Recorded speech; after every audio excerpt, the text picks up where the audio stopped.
तुमच्या घरी कधी रात्रीचं भात उरलेलं आहे का? आणि तुम्ही त्याचं काय करता मला कॉमेंटमध्ये नक्की सांगा. मी तर करते असा फोडणीचा भात. तर मी काय करते, त्याला कढईमध्ये तेल गरम केलं, त्याच्यात मोहरी टाकली, मोहरी तडकुस्तवर रात्रीच्या उरलेल्या भातामध्ये लाल तिखट, हळद आणि चवीपुरतं मीठ टाकून घेतलं. इकडे मोहरी तडकली की त्याच्यामध्ये जिरं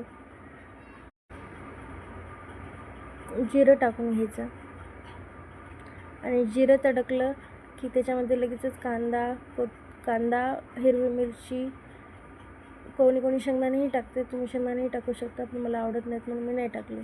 कढीपत्ता आणि हिंग टाकायचं. त्याला चांगलं परतू द्यायचं. त्याला चांगलं एकदा परतलं की त्याच्यामध्ये आपण जे भातामध्ये मसाले टाकले होते ते टाकून घ्यायचे.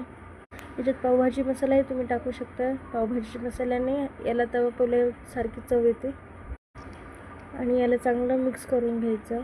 चांगलं मिक्स करून घेतलं की एका ताटात काढून घेऊन त्याच्यासोबत लोणचं आणि कांदा खाऊ शकता.